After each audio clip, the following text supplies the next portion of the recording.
একটি ইমেজের ওপর কিভাবে হোভার ইফেক্ট করতে হয় সে বিষয় নিয়ে শুরু করছি আজকের লেসন। প্রথমে HTML একটি div নিলাম, divের ক্লাস নিলাম wrapper। এই divের মধ্যে একটি ইমেজ ট্যাগ নিলাম। ইমেজ ট্যাগটির মধ্যে image1 নামের একটি ইমেজ রাখলাম। এবার wrapper-এর মধ্যে আরেকটি div তৈরি করলাম। ক্লাস নিলাম content। এর মধ্যে আরেকটি div নিলাম, divটির নাম দিলাম text area। text area-র মধ্যে লিখলাম animation effect।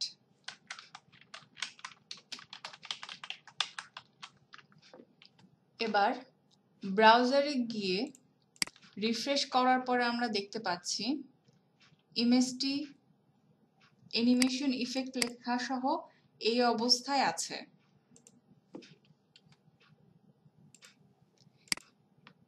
এবার wrapper divকে কপি করে আরো দুটি div নিলাম।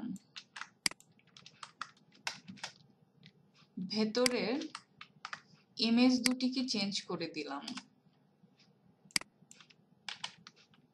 এবার ব্রাউজারে গিয়ে রিফ্রেশ করার পরে দেখতে পাচ্ছি তিনটি ইমেজ চলে এসেছে, সেই সাথে টেক্সটও চলে এসেছে।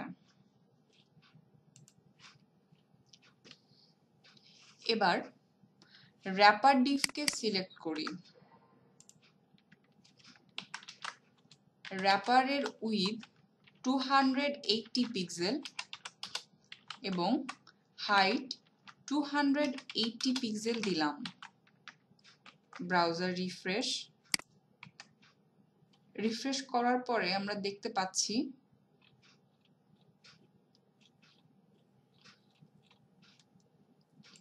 এবার wrapper-এর মধ্যে থাকা ইমেজ ট্যাগকে সিলেক্ট করব, অর্থাৎ ডট wrapper স্পেস ইমেজ। এবার আমরা ইমেজটির উইডথ এবং হাইট 100% করে দিব।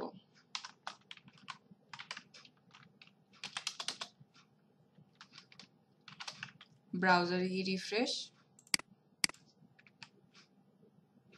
রিফ্রেশ করার পরে দেখা যাচ্ছে ইমেজটির উইডথ এবং হাইট 100% আছে। এবার wrapper divকে ফ্লোট লেফট করব।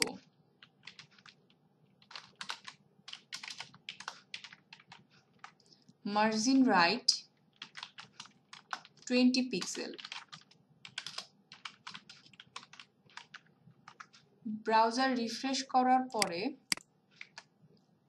আমরা দেখতে পাচ্ছি ইমেজটি মার্জিন রাইটে 20 পিক্সেল জায়গা নিয়ে সরে গেছে। এবার wrapper divটিকে বক্স শ্যাডো দিব।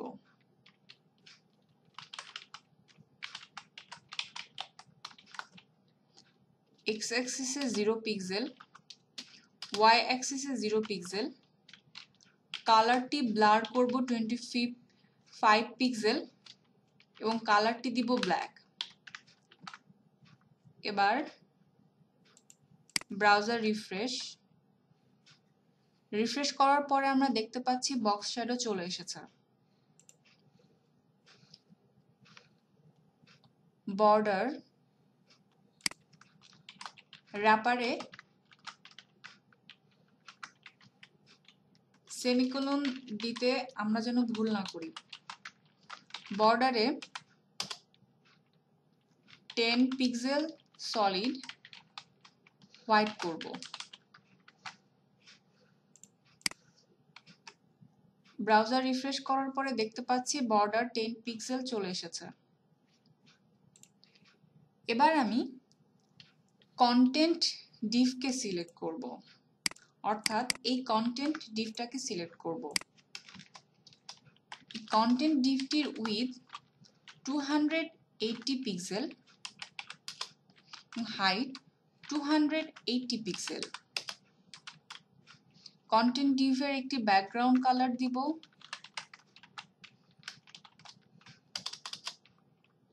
এবার ব্রাউজারে গিয়ে রিফ্রেশ। আমরা দেখতে পাচ্ছি কন্টেন্ট ডিভটিকে দেখা যাচ্ছে। এবার আমি চাচ্ছি র্যাপারকে যখন হোভার করা হবে তখন কন্টেন্ট র্যাপারের উপরে আসবে, অর্থাৎ dot wrapper hover space content. আমি এটাকে ট্রান্সফর্ম করব। আমি চাচ্ছি এটা ভার্টিক্যালি অর্থাৎ ওয়াই অ্যাক্সিস অনুযায়ী ট্রান্সলেট হোক উপরের দিকে।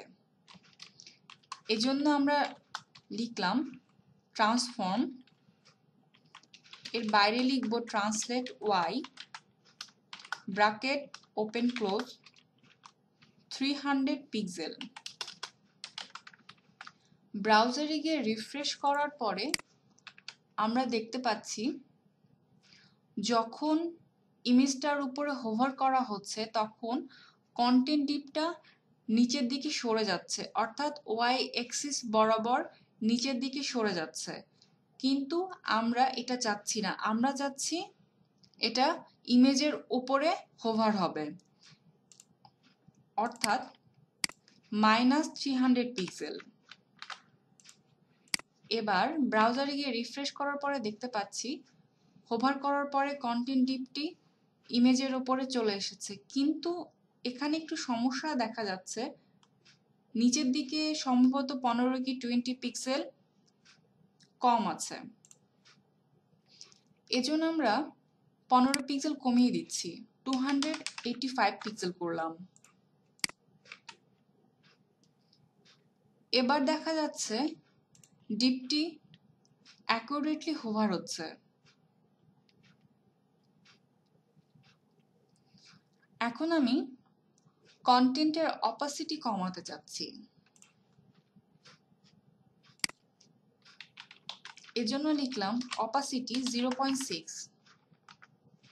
ব্রাউজারে গিয়ে রিফ্রেশ করার পরে দেখছি কন্টেন্টের অপাসিটি কমে গেছে। এবার আমি চাচ্ছি হোভারটা অ্যানিমেটেড হয়ে উপরে উঠে আসবে। কন্টেন্টে ট্রানজিশন ইউজ করব। কন্টেন্টে লিখব transition transform 300 millisecond. Browser refresh. ব্রাউজারে রিফ্রেশ করার পরে আমরা দেখছি কন্টেন্টটি ইমেজের উপরে হোভার হচ্ছে 3 সেকেন্ড ধরে, 300 মিলিসেকেন্ড ধরে। আমি যদি চাইতাম যে 3 সেকেন্ড ধরে ট্রান্সফর্ম করবে তাহলে লিখতাম 3000 মিলিসেকেন্ড। এবার দেখতে পাচ্ছি 3 সেকেন্ড ধরে হোভার হচ্ছে।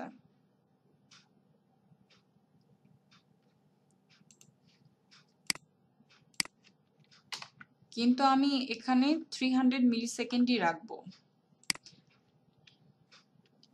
এবার টেক্সট এরিয়াকে সিলেক্ট করব।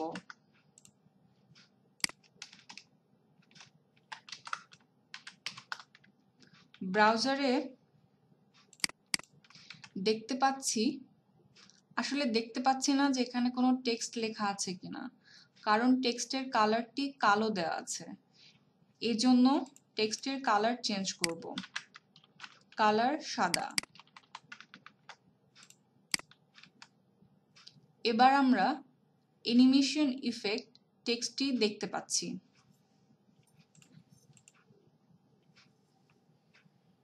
এখন টেক্সট এরিয়ার উইথ 100%,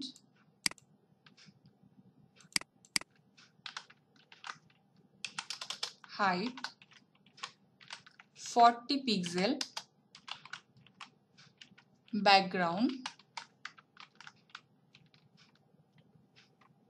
ব্যাকগ্রাউন্ডে যে কালারটি ইউজ করতে চাচ্ছি সেই কালার। এবার ব্রাউজারে গিয়ে রিফ্রেশ করার পরে আমরা দেখছি অ্যানিমেশন ইফেক্টের ব্যাকগ্রাউন্ড চলে এসেছে। এবার টেক্সট এরিয়ার টেক্সট অ্যালাইন সেন্টার করব।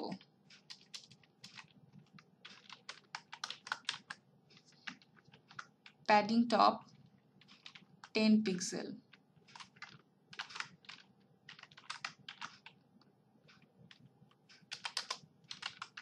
ব্রাউজারে গিয়ে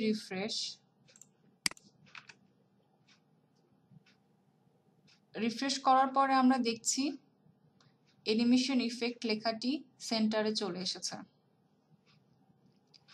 এবার টেক্সট এরিয়াকে পজিশন অ্যাবসোলুট এবং কন্টেন্টে ফেরত গিয়ে পজিশন রিলেটিভ করব। টেক্সট এরিয়াকে মার্জিন টপ 200 পিক্সেল দিব।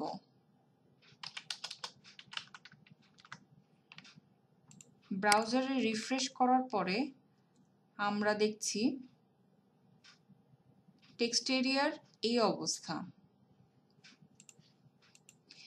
এখন টেক্সট এরিয়াতে লিখব font family Helvetica, font size 16 pixel, font weight bold, cursor pointer. এবার ব্রাউজারে গিয়ে রিফ্রেশ করার পরে আমরা এই চেঞ্জগুলো দেখতে পাচ্ছি।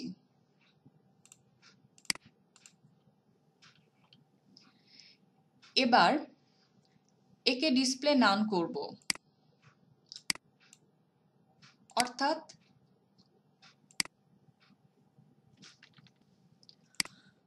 অর্থাৎ টেক্সট এরিয়াকে ডিসপ্লে নান করব।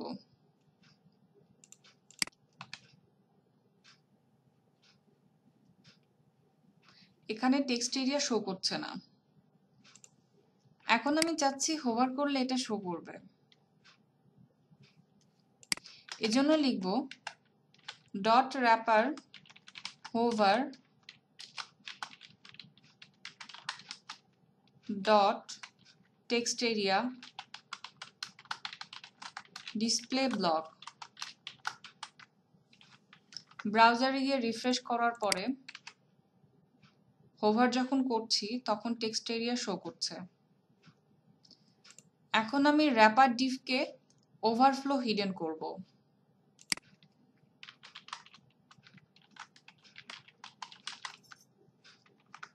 ব্রাউজার রিফ্রেশ করার পরে আমরা দেখতে পাচ্ছি ইমেজ সহ টেক্সট এরিয়া এই অবস্থায় আছে। এবার আমি চাচ্ছি যখন হোভার করব তখন যেন ইমেজটা অ্যানিমেট করে। এজন্য লিখব wrapper hover image transform scale bracket open close. Scale 1,1 এর অর্থ হচ্ছে ইমেজটির সাইজ ডিফল্ট থাকবে। এরপর লিখব রোটেট 360 ডিগ্রি। এর অর্থ হচ্ছে ইমেজটি 360 ডিগ্রি রোটেট করবে। এর অর্থ হলো 360 ডিগ্রি ঘুরবে। তবে হোভারে যদি শুধু এই কোডটুকু লিখি, ইমেজটি অ্যানিমেট করবে না। আমি ব্রাউজারে গেলে দেখতে পাচ্ছি হোভার হচ্ছে, কিন্তু ইমেজ অ্যানিমেট করার জন্য যা লিখেছি সেটা হচ্ছে না। ইমেজটি অ্যানিমেট করার জন্য র্যাপার ইমেজের মধ্যে সিএসএস লিখতে হবে। ট্রানজিশন ট্রান্সফর্ম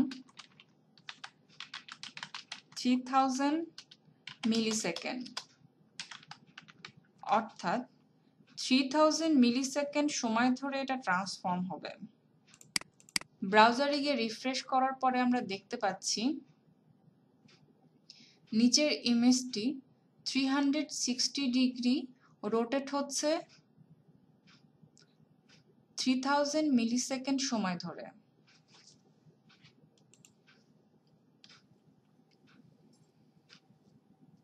কিন্তু আমি এখানে 3000 মিলিসেকেন্ডের পরিবর্তে 3300 মিলিসেকেন্ড রাখবো।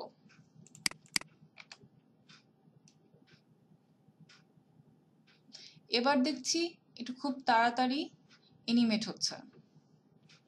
এবার আমি ইমেজটিকে জুম করতে চাচ্ছি, এজন্য আমাকে লিখতে হবে ডট র্যাপার হোভার ইমেজের ভেতরে 2,2। এবার ব্রাউজারে রিফ্রেশ করার পরে দেখতে পাচ্ছি নিচের ইমেজটি জুম হচ্ছে। আমি যদি এখানে 2 এর পরিবর্তে 3 বা 4 ইউজ করি তাহলে নিচের ইমেজটি আরো জুম হবে।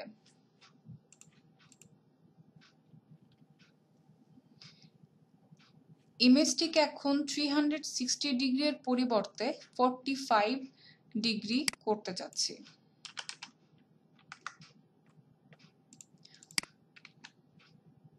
ব্রাউজার রিফ্রেশ করার পরে দেখতে পাচ্ছি ইমেজগুলো কিভাবে হোভার হয়ে অ্যানিমেট হচ্ছে।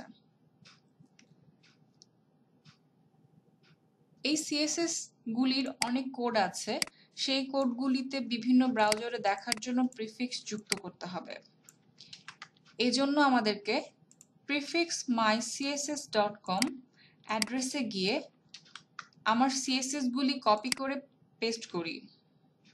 দেখা যাচ্ছে কোডগুলিতে প্রিফিক্স যুক্ত হয়ে গেছে। এটাই ছিল আজকের লেসন। আগামী লেসন দেখার আমন্ত্রণ জানিয়ে শেষ করছি। রিসেন্ট আপডেট পেতে লার্নিং কোড ইউটিউব চ্যানেলটিতে সাবস্ক্রাইব করুন। ধন্যবাদ।